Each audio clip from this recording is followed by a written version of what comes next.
మనది ఎప్పుడుది sub division ఎప్పుడుది 1850 మన sub division 1950 కాదు 1850 మదనపల్లి డివిజన్ ఆఫీస్ అయింది సబ్ డివిజన్ అయింది one of the oldest divisions in the country 1850 నేను కానీ చంద్రబాబు నాయుడు గారు కానీ ఎప్పుడు టచ్ చేయలేదు ఈ డివిజన్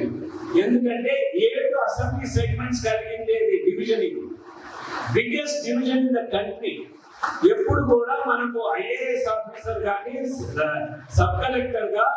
ఐపీఎస్ ఆఫీసర్ మనకు అడిషనల్ ఎస్పీగా వచ్చే డివిజన్ ఇది అటువంటి దాన్ని 7 నియోజకవర్గాలు ఉండే దాన్ని అస్తవ్యస్తం తయారు చేసేసి దాన్ని కొన్ని ఏరియాలలో విలేజ్ నుంచి తీసుకొని రాయచోటి డివిజన్ చేసి ఇక్కడి నుంచి తీసి వేరే డివిజన్ చేసి అస్తవ్యస్తంగా తయారు చేసేసారు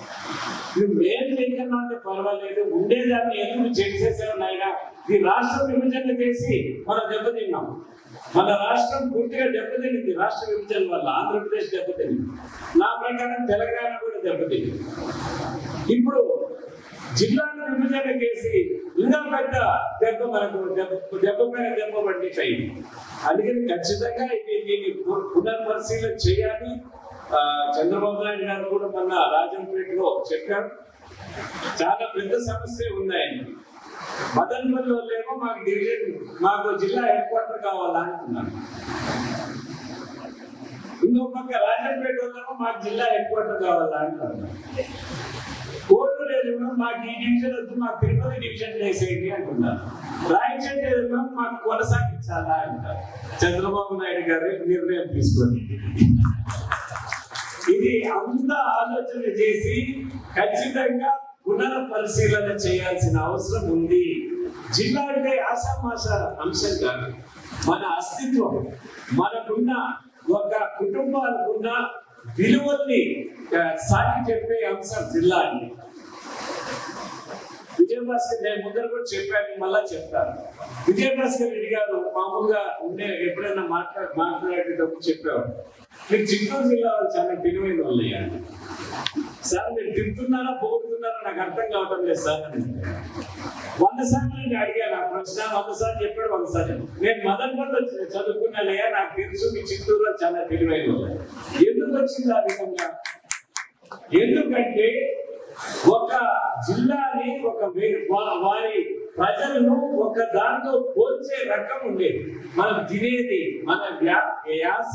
మనం మాట్లాడే విధానం మనం తినే పద్ధతి మనం ఆస్వాదించే పెళ్లిళ్ళు కానీ చావులు కానీ మనం ఆస్వాదించే పద్ధతులు ఇవన్నీ వేరే ఉంటాయి జిల్లాకు జిల్లాకు ప్రతి 100 కిలోమీటర్లు మారుతా ఉంటాయి